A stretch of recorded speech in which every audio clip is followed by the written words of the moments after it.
São Fidélis, que foi diagnosticado com 4 casos de coronavírus, obviamente que esses pacientes contraíram esse vírus há uns 14, 10 dias, porque o vírus ele fica inoculado. Mas está aqui, a gente já vai falar com o doutor Sebastião, mas só para mostrar essa manchete que está aqui, doutor Sebastião, o senhor acompanha aí na tela, o prefeito de São Fidélis relaxou antes da cidade confirmar 4 casos de coronavírus. Por quê? Porque na véspera do diagnóstico desses 4 casos em São Fidélis, a cidade ela já estava relaxando, já estava afrouxando o isolamento social. O governador Wilson Witzel publicou um decreto recomendando, flexibilizando em 30 cidades onde não havia ainda diagnóstico de casos, ou casos suspeitos, mas a cidade já vinha tocando uma rotina. E o doutor Sebastião, que vai conversar conosco, ele gravou um vídeo na véspera alertando o governador Wilson Witzel, dizendo que aquilo era um equívoco, que a doença ela já estava se interiorizando. Né? Então, não, era arriscado aquele procedimento naquele momento. Mas eu começo já conversando, aproveitando que o doutor Sebastião está na sala, doutor Sebastião. Primeiro dando boa noite, cumprimentando o senhor. Está me ouvindo bem? Estou ouvindo sim, meu amigo. Boa noite a todos, agradecer o convite e estou aí para ajudar e contribuir um pouco aí nesse momento tão difícil que a gente está passando, né, de tanta informação, de tanta desinformação. Né? Perfeito. Doutor Sebastião, o senhor alertou, até nós republicamos, nós fizemos aqui uma nota para o rebate, que o coronavírus ele está num processo de disseminação, de interiorização nesse período, que começou em São Paulo, está no Rio de Janeiro, nas cidades mais próximas ao Rio de Janeiro, mas nesses últimos dias nós temos praticamente 55 cidades já com algum paciente com contágio dessa doença. O senhor acredita que nós teremos daqui para frente uma estabilização nesses casos ou uma evolução com mais pacientes infectados nessas cidades do interior do estado do Rio de Janeiro? Como é que vai se dar esse fenômeno na avaliação do senhor? Então, meu amigo, o que acontece? A evolução da doença é conhecida por todos os médicos, entendeu? Isso não é uma exclusividade minha, eu só alertei porque eu sou daqui da cidade e eu já venho tendo um diálogo com a população, com os amigos, e é uma evolução natural da doença, entendeu? Ela está se disseminando, ela começou pelos grandes centros e ela vem chegando aqui. Ela tem uma característica muito comum, que ela tem uma alta capacidade de disseminação, então o contágio é muito elevado e a gente já sabia que essa doença chegaria na nossa cidade. Ninguém no meio médico teria nenhuma dúvida sobre isso. Entendeu? Eu já venho falando isso antes, foi uma mera coincidência, né? Eu ter dito no dia anterior, né? E no outro dia aconteceu a confirmação do caso aqui em São Fidélis. Foi uma mera coincidência, mas isso qualquer médico que dê uma opinião sobre essa doença, ele vai dizer que é possível contágio aqui em São Fidélis, que já teria os casos aqui em São Fidélis, por duas situações. Primeiro, porque ela é uma doença muito contagiosa, como eu disse. A maioria das pessoas não tem sintoma, elas são assintomáticos, estão infectadas, elas estão com o vírus, mas elas não sabem. E as que estão com poucos sintomas, né, com febre, com uma tossezinha, a orientação, tanto do Ministério da Saúde quanto das secretarias de saúde, é que fique em casa, não busque o hospital. Então, não eram feitos os exames.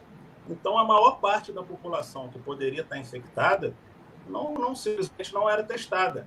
Só era testada as pessoas que estavam com sintoma grave. E até hoje é essa a conduta aqui dentro do município. Então, a gente já sabia que a probabilidade era alta de ter alguém infectado em São Fidélis, só que era questão de tempo para ser diagnosticado. Doutor Sebastião, o senhor está me dizendo, o senhor é médico no Hospital Armando Vidal, né? Atende em São Fidélis. O senhor está me chamando a atenção numa coisa aqui. O senhor está dizendo o seguinte, que já tem pessoas infectadas com esse vírus, mas que algumas delas não vão sentir nada, alguns não terão sintoma nenhum, mas essas pessoas, elas podem transmitir o vírus? Então, esse é o grande problema. Isso já vem sendo dito em ampla escala, e esse é o grande problema, e isso que justifica também o isolamento social. como eu disse, a maioria das pessoas não tem sintomas e elas são transmissíveis, elas passam a doença, elas são o hospedeiro da doença, entendeu? Então, por isso, a necessidade da gente reduzir a mobilidade dentro da cidade. Então, o que acontece é isso. Essas pessoas estão sem sintomas, aparentemente acredito que não estão infectadas e acabam infectando outras pessoas. É claro que a gente sabe que as pessoas, quando estão com menos sintomas, elas transmitem menos, porque elas têm uma carga viral mais baixa. Já as pessoas que estão mais sintomáticas, que estão graves, elas transmitem com uma facilidade maior, porque ela está com a carga viral muito elevada no sangue, entendeu? Olha, então, o estado do Rio de Janeiro, que segundo o secretário de Saúde do estado, nós teremos para cada um diagnóstico 100 casos de subnotificação. Então, 100 pessoas elas não estarão notificadas com a doença. Agora, pelo que o senhor está me colocando aí, que muita gente até que não vai sentir nada, tem um vírus, mas está em casa, não diagnóstico, mas está passando, essa situação é muito complicada, sobretudo em cidades do interior, onde as pessoas têm muita mobilidade, as pessoas caminham, as pessoas conversam, elas interagem mais, não é? Sim. Você deu uma estatística aí que eu até nem sabia. Não sei onde você conseguiu essa estatística. O secretário de Saúde do Estado falou. O secretário de Saúde do Estado, exatamente. Porque a última estatística que eu tive era de 1 para 15. A cada notificação positiva, você teria 15 pessoas infectadas na sociedade sem estar notificado. Mas, pelo que você falou, então, é muito maior do que a gente esperava. Então, é só fazer as contas. Em São Fidélis hoje tem 4 casos. Você multiplica por 100, tem 400 prováveis, né, infectados na cidade. Por essa estatística, por essa conta que o secretário de Saúde do Estado, doutor Edson, falou, declarou isso, a gente tem matéria sobre isso, seria isso. Então, olha o grau, olha o nível de complexidade. Agora, só que os exames, isso não tem um exame massivo, né? Parece que o exame ele demora muito a chegar, isso vai para o Rio de Janeiro, vai para o laboratório Noel Lúteus, no Rio, volta, demora alguns dias, não é isso? Não, agora a gente já tem um teste rápido. Já chegou o teste rápido, né? Aqui em São Fidélis já possui, eu ainda não, até questionei a quantidade desses exames, e o teste rápido você tira o sangue em 20 minutos, já sai o resultado. Entendeu? Segundo informações, eu não sei se o que trouxe, o que tem aqui na cidade também é esse, mas os que estão se difundindo aí pelo Brasil, que está se distribuindo pelo Brasil é esse. Em 20 minutos sai o resultado. Essas cidades do interior, doutor Sebastião, elas estão preparadas, por exemplo, se a gente tiver aí 20 casos simultâneos de pacientes que precisem de internação, que precisem chegar de maquinário para ser entubado, essas cidades como São Fidélis, Cambuci, Peribé, elas estão preparadas para essa demanda? Então, o que eu tenho de informação é que aqui na cidade de São Fidélis, por exemplo, foi programado mais 10 leitos de CTI. Isso é uma informação importante, que até cabe aos órgãos competentes da cidade e de todas as cidades informar a população. Até onde eu sei, são 10 leitos. Mas 10 leitos, já existe a máquina, que é o que você falou, que é a mais importante, porque é a mais difícil de se ter. Hoje em dia há uma escassez no mercado muito grande. Então, até onde eu sei, a informação são 10 leitos. Agora, se é suficiente ou não, é muito difícil eu te dar essa resposta, porque vai depender muito da evolução da doença na cidade. E a evolução da doença na cidade vai depender das medidas que a gente tomar para conter a disseminação dessa doença. Se a gente mantiver um isolamento rígido, se a gente fizer exame em massa, isso são 2 fatores que vão reduzir tanto a taxa de infecção quanto a disseminação do vírus. Entendeu? Então, vai depender das ações de cada município. Doutor, o senhor sabe que eu vejo, há pouco tempo, era uma descrença muito grande se o vírus chegaria aqui ou não. Que muitos achavam até que seria uma gripezinha, que não seria um vírus. Algumas autoridades falavam isso. Então, havia uma descrença. As pessoas, no primeiro momento, comparavam estatística, dizendo, olha, tem mais feminicídio no Brasil do que morte por coronavírus. Obviamente, porque o fenômeno, a epidemia, ela é recente no Brasil. E feminicídio, você tem uma série histórica. É mais fácil morrer com bala no Brasil, assassinado, do que por coronavírus. Então, esse tipo de argumento leva, muitas vezes, as pessoas a quebrar o isolamento, até independente do decreto. As pessoas elas não acreditam nunca que elas serão infectadas com o vírus, até que aparece um caso dentro de casa, né? Então, o que acontece hoje, que eu tenho observado na maior parte das cidades como Campos, como Macaé, essas pequenas cidades, as pessoas, pelo número de casos, numa cidade por enquanto, 2, 3, 4, 9, numa cidade como Campos, que são casos diagnosticados oficialmente, as pessoas ainda estão sendo levadas a desobedecer, ir para a Casa Lotérica, ir para banco. Passa uma agência aí do Bradesco, do Itaú, você vai ver fila. As pessoas tumultuadas. Em supermercados, pessoas também assim, não levando muita fé ainda nessa questão do coronavírus. O senhor acredita que o período pior, de maior contágio do vírus, dessa interiorização, ela se dará em que período? Então, uma primeira previsão, né, um primeiro estudo foi feito até a gente vem acompanhando muito, né, pelos meios de divulgação científica, uma instituição chamada JP Morgan, ela fez uma previsão para o Brasil que o pico seria em torno de 6 a 20 de abril. O pico onde teriam o maior número de casos, né? O pico daquela curva seria entre 6 e 20 de abril. Mas eu já li uma nova notícia aqui que estão esperando o pico mais para o fim de abril e para o começo de maio, o pico da infecção, do contágio por esse vírus. Isso a gente já sabia, já lá desde o dia 21 de março. Eu, inclusive, numa live que eu fiz, eu comentei, eu passei esses números para a população e aí se iniciou o isolamento.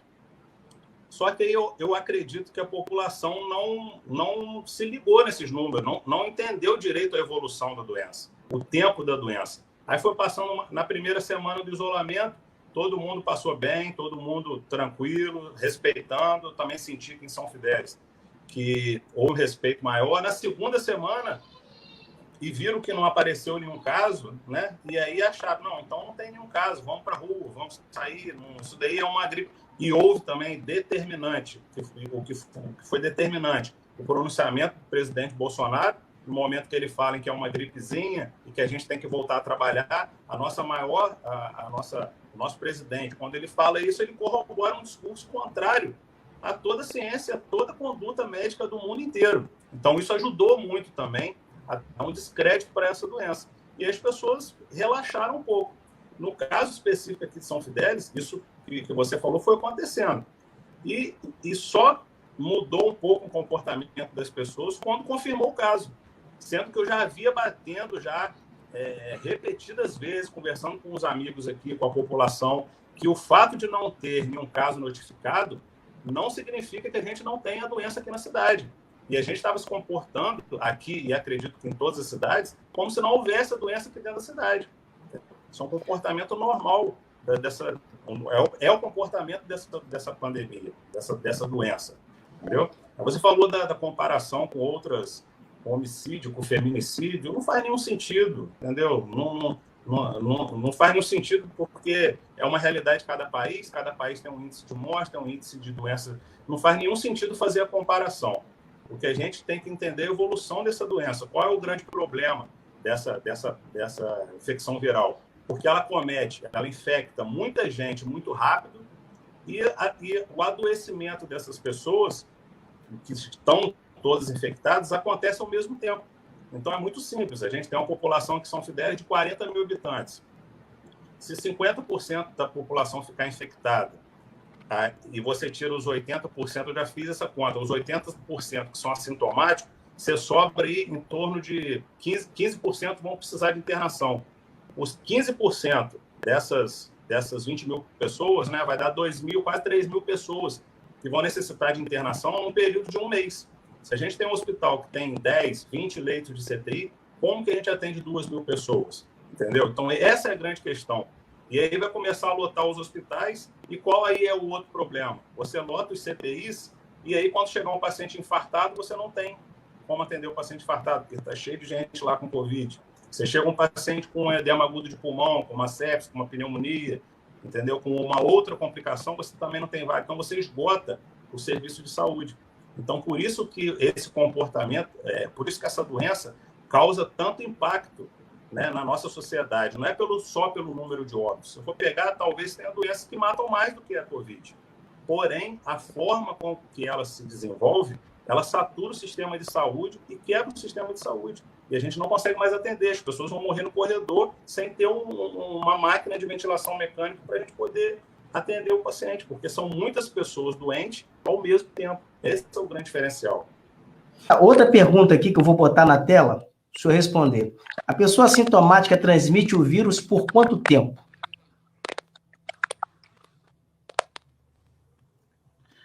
Ela botou a pessoa assintomática, né?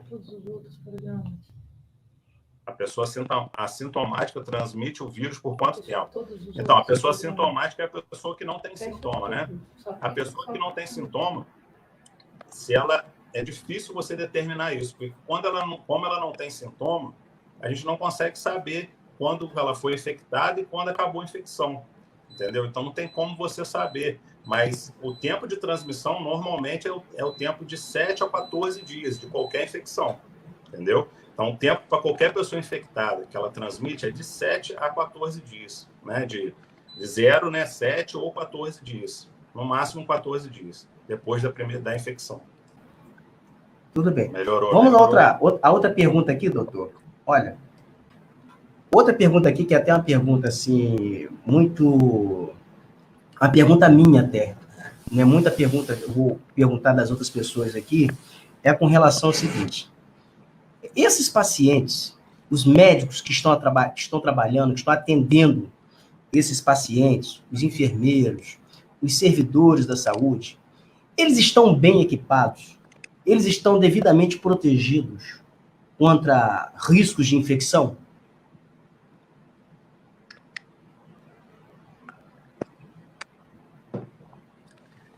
Então, como ainda tem poucos casos, aqui em São Fidélis ainda não teve nenhum caso grave, mas existem os equipamentos iniciais lá, que é a Face Shield, que a gente chama, que é aquela parte plástica, máscara, óculos e o capote impermeável. Aqui em São Fidélis já tem esse material. Eu não sei na quantidade suficiente, né? Porque quando começar, né, tendo muito caso, talvez, não sei se esse material tem disponível. Em Campos, eu sei que no centro da Beneficência Portuguesa, onde está sendo o centro aí da Covid, os colegas meus que trabalham lá disseram que está tendo, né? Então, assim, a gente está no início da infecção, né, Roberto? Então, não está tendo muitos casos ainda. Eu não sei o estoque, né? Porque a gente vai precisar disso rotineiramente. Eu não sei se está se preparando também em larga escala para uma lotação máxima do hospital e o uso máximo desses equipamentos. Porque eles vão ter que ser descartados, usar outros no outro dia, as equipes trocam. Então, assim, existe uma quantidade. Eu não sei quanto, eu não sei se tem programado para o tempo, né? Qual tempo eles estão programando. Entendeu? Doutor, a informação que eu tenho, me parece, é que vai ter um hospital de campanha em Campos, vai ter um hospital de campanha em Rio das Ostras, eu acho ali no Hospital São João, perto de o Hospital de Barra de São João, perto de Rio das Ostras, e segundo informações que eu recebi hoje, preciso confirmar, não sei se procede, que haverá também um hospital de campanha em São Fidélis. Talvez isso seja para atender essas cidades que estão no entorno. Esses hospitais de campanha, eles resolvem ou remediam? Não, esses hospitais de campanha têm que resolver, porque se é hospital, tem que ter um leito de CTI, tem que ter o respirador, entendeu? O hospital é para resolver, entendeu? Mas a grande incógnita é o quê? É suficiente ou não? A gente não sabe. Isso vai depender muito da forma como a gente enfrentar como a gente vai fazer a prevenção. Não tem como a gente... tem como estimar, mas é muito improvável, entendeu? Não tem como a gente medir, está sendo pouco ou não. Eu sei que tem aqui em Campos. O referência para São Fidélis é aí em Campos, um hospital que, se eu não me engano, vão ter 150 leitos. Aqui em São Fidélis, né, a ideia é de colocar mais 10 leitos. Não sei se estão ativos, se tem respirador, não sei a situação. Acho que para início, de repente pode ser que seja suficiente, mas vai depender do comportamento da população. Se a população e o poder público agirem de forma eficiente, vai reduzir o número de casos né? Vai reduzir o tempo de internação, o tempo de transmissão, as pessoas vão adoecendo devagar e o sistema de saúde vai comportando. Infelizmente, essa resposta é muito difícil de ser dada, entendeu? Mas tem que ser feito. Tem que ser feito nos hospitais de campanha. Agora temos outra pergunta aqui da Sandra Messiá. Quantos respiradores temos disponíveis em São Fidélis? O senhor saberia responder? Olha, que eu sei de certeza, tem 10 são do CTI lá que existe, né, em São Fidélis. Agora, a pretensão é colocar mais 10. Até deixo a pergunta aqui para o pessoal aí de São Fidélis, para o hospital, para a prefeitura, para disponibilizar essa informação. Eu não tenho essa informação, não sei. O que eu sei foi que o prefeito Amarildo ele fez um pronunciamento dizendo que iria ter mais 10 leitos de CTI, mas já comprou o respirador? Porque a gente sabe que tem um grande problema, que é a compra do respirador, que não está tendo no mundo inteiro, entendeu? Já existe o respirador lá? É uma pergunta a ser feita, que eu não tenho essa informação, não sei. Doutor, tem uma informação que pelo menos as pessoas estão dizendo que 80% da população ela vai ser contaminada com o Covid, vai ser contaminada com o coronavírus. 80% das pessoas. O senhor fala que a gente vai ter aí uma doença sintomática, aquela doença que o vírus vai estar inoculado, mas em muitas pessoas ele não vai se manifestar. Agora, a pergunta é, essa doença, esse vírus, ele vai persistir como é o caso da gripe? Você acredita que isso vai persistir, que as pessoas todo ano vai ter? Porque tem uma temporada de gripe. Tem um período que todo mundo gripa. Tem um período em que é gripe influenza. Tem um período, por isso existe até a vacinação para idosos, o Ministério da Saúde faz. Essa gripe, o coronavírus, ele veio também para ficar com uma gripe temporal, quando essa pandemia, quando essa coisa foi atenuada? Não, ela, como toda gripe, ela não é, ela é sazonal e o tipo do vírus é diferente. A gente já teve 3 infecções pelo coronavírus no mundo, 3 epidemias. Uma em 2002, que foi lá na própria China. Uma em 2013, se eu não me engano, que foi ali pelo Oriente Médio. E essa agora de 2020. Então, por esse vírus, coronavírus, nós já tivemos 3.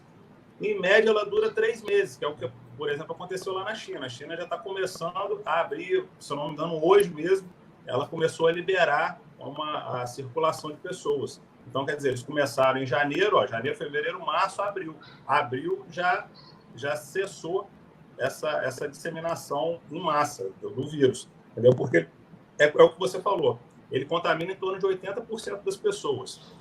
De 80% das pessoas, né, de uma cidade, de um país. E aí, dessas 80%, a maioria não tem sintomas, não desenvolve sintomas graves, só que ela desenvolve a imunidade, né, que são os anticorpos. E quando ela desenvolve a imunidade, ela, na maioria das vezes também, são casos raríssimos em que ela tem uma nova infecção, ela já está imunizada. O corpo dela já não é mais agredida por esse tipo de vírus, né? Mas, como eu disse, o vírus sofre mutação. Esse já é o 3º coronavírus, não é o primeiro. Já é a 3ª infecção. Então, ela tem período para acabar, ela não vai durar. Assim, o que a gente quer é que ela venha de forma gradual, lenta, não adoeça todo mundo ao mesmo tempo, como eu falei, para não saturar o sistema de saúde.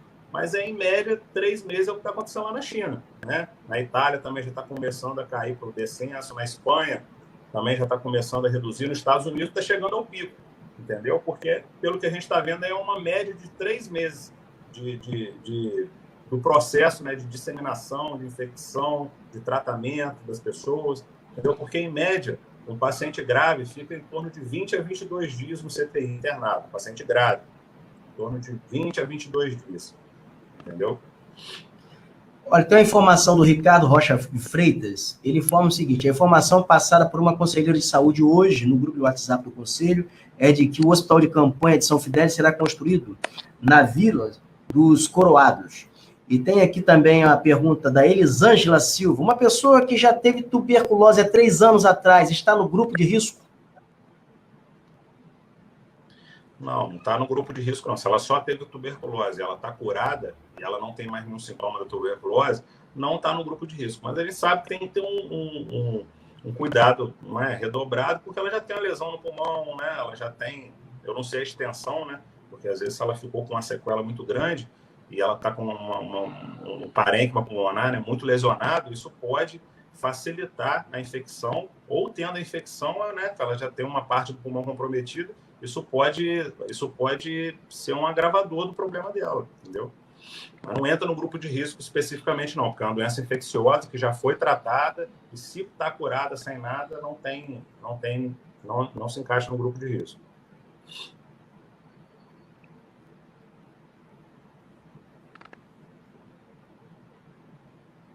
Doutor, as pessoas diziam que a doença ela só iria contagiar, ela iria, assim, o grupo de maior risco é velho, são pessoas, estou em cima até da pergunta aí da própria Elisângela,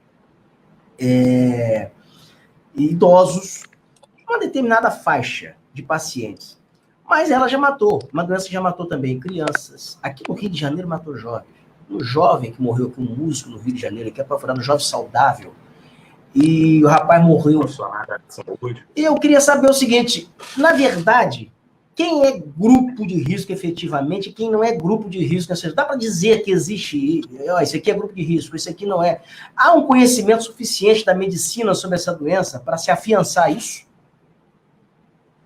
Não há conhecimento. Primeiro que é uma doença muito nova, a gente não sabe, né, da medicina, né, a gente que eu falo é medicina, né, não sabe ao certo o efeito ainda desse vírus, o que ele pode acometer, e a gente está vendo que aqui no Brasil, se eu não me engano, foi de 3% a 5% até hoje, né, hoje nós estamos em 941 mortes no Brasil, em torno de 3% a 5% foram de pacientes abaixo de 50 anos, entendeu? Então, não era tanto quanto a gente esperava de só paciente idoso, né? E no grupo com doenças crônicas.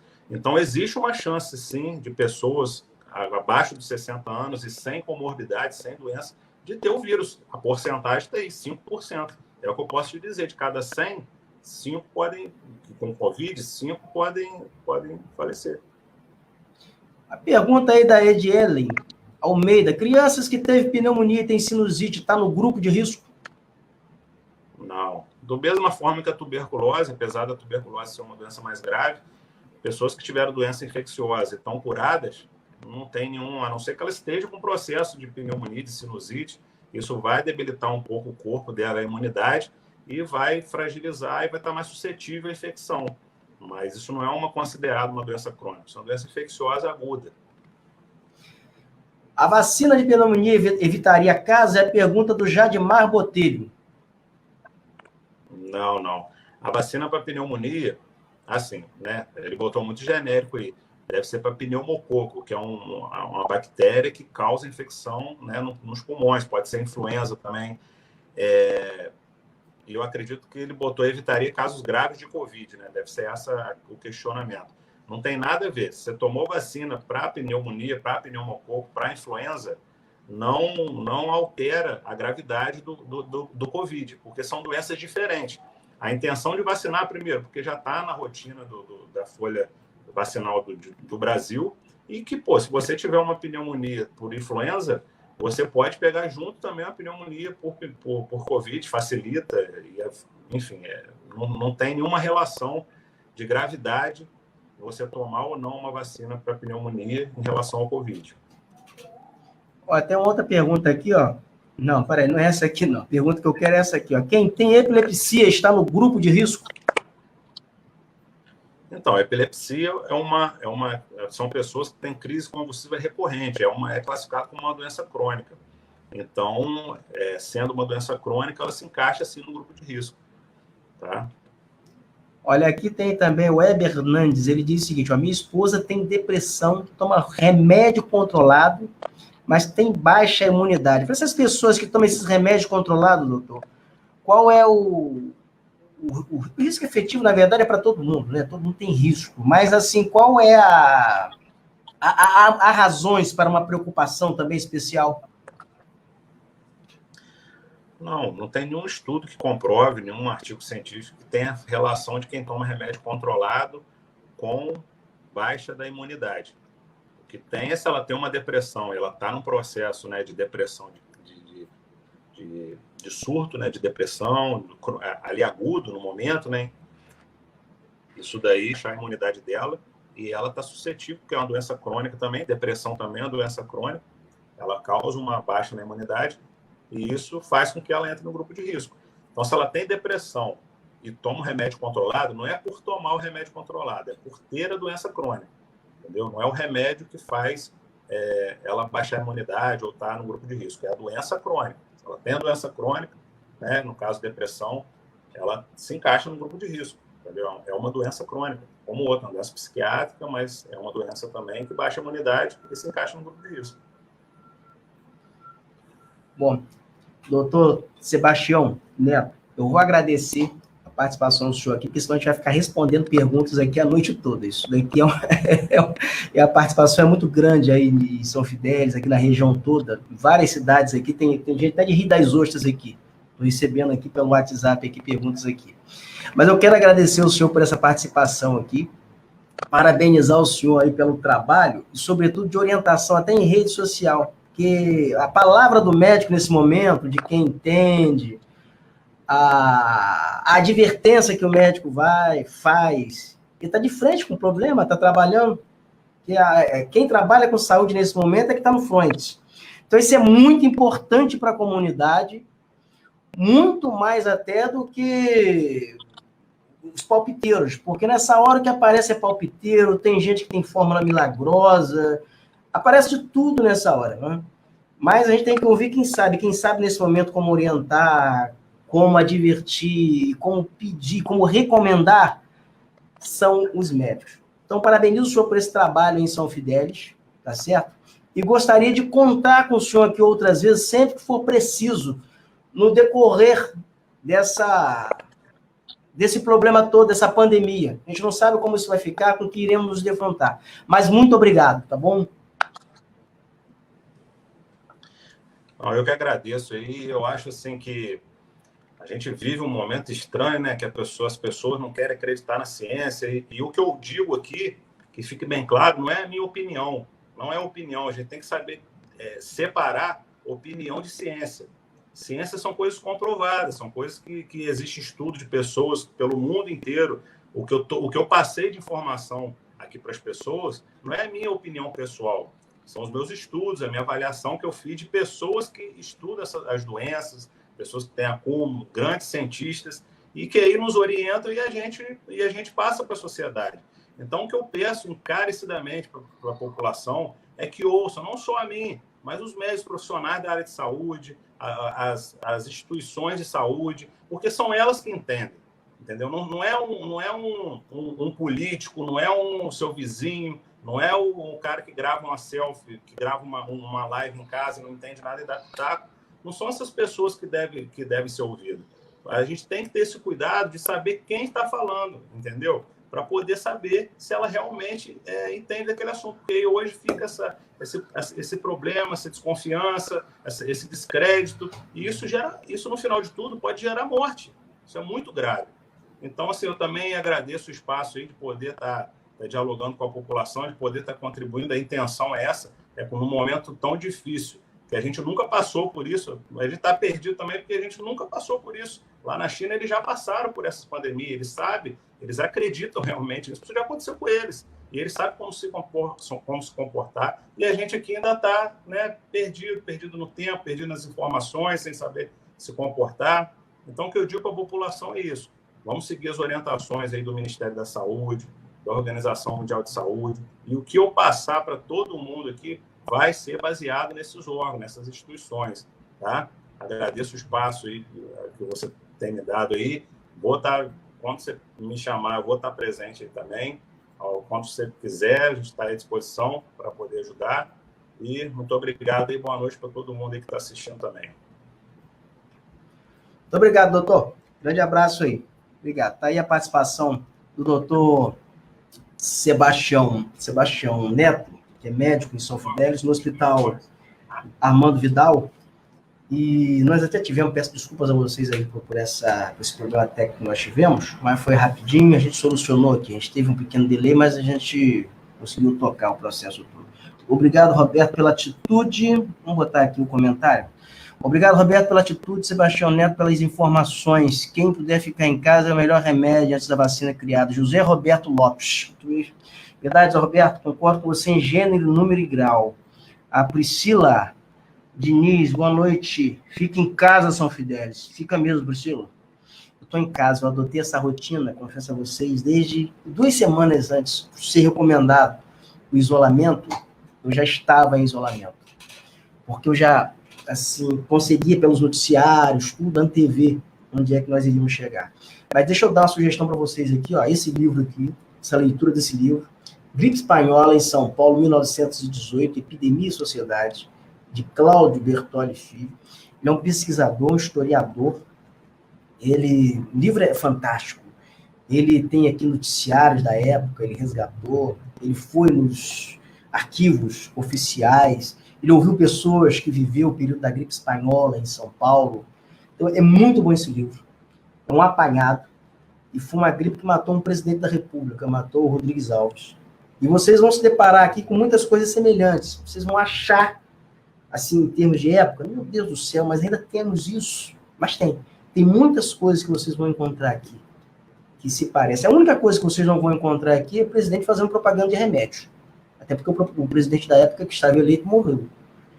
Então, foi feita uma outra eleição. O presidente na época morreu. Então, é muito interessante. É muito interessante esse livro, que eu recomendo. Ele é pela editora Paz e Terra. Eu já tenho muito tempo, eu li, eu estou revisitando. Eu estou revisitando essa obra aqui, do Cláudio Bertoli Filho. E é um livro para você ler assim, não se preocupe. Tem gente que tem medo de leitura. Eu sou um leitor inveterado. Eu li muito. Leio por deleite, por prazer. Mas tem gente que olha a grossura do livro e fica com medo. Mas vai lendo o livro aos poucos. Vai lendo, você vai encontrar aqui muitas coisas interessantes. Ó, está aqui, ó. Olha uma manchete do jornal da época, olha. A Rolha. Deixa eu botar aqui certinho. O Veículo da Morte. Olha que imagem. Olha que foto da época de 1918. Deixa eu achar aqui a foto. A imagem. Aqui tem fotos. Aqui ele é muito rico em imagens também. Fotos. Aqui. Olha essa foto da época. Então, é muito bom. É muito boa a leitura, eu recomendo. E os filmes que eu recomendo é Epidemia, que está ali. Houve aqui a sugestão aqui de Vilmar Rangel, que eu vou adotar. Eu não vi ainda, Vilmar, que é O Contágio, está no Netflix. E tem também Pandemia, no Netflix. Eu recomendo a todos que assistam. Mas nós vamos encerrando essa live aqui por hoje. Eu vou agradecendo aqui a todos vocês aí em São Fidélis. Deixa eu botar aqui o que foi aqui, que nós... Duas manchetes aqui interessantes aqui sobre... Já que estamos falando de São Fidélis, está no portal Viu. O prefeito de São Fidélis relaxou antes da cidade confirmar 4 casos de coronavírus. E tem outra aqui, que é, viu, médico do Hospital Sírio-Libanês não garante que cloroquina curou colega de vírus. Se é um médico, ele é um pneumologista, ele cuidou de um médico cardiologista, colega dele do Sírio-Libanês, que estava com coronavírus. E o médico pediu para que fosse aplicado, ele pediu à equipe médica que dessem a ele o cloroquina, mas ele tomou vários medicamentos, tomou Novalgina, tomou outros medicamentos também. E o médico que cuidou dele falou que não tem como afiançar que foi a cloroquina que o curou. E esse médico aqui do Sírio-Libanês, ele disse o seguinte, ele também teve coronavírus, não tomou cloroquina, tomou Novalgina, tomou uma porção de medicamento, mas a reação, a imunidade dele permitiu que ele se curasse, não foi com cloroquina. Ele disse o seguinte, não é garantia de cura. Essa doença não tem remédio ainda que cura. Comprovado pela ciência, não. Mas muito obrigado até a vocês. Amanhã, sexta-feira, dia 10 de abril, eu volto. Tá bom? Às 18h30, aqui em mais uma live. Até mais.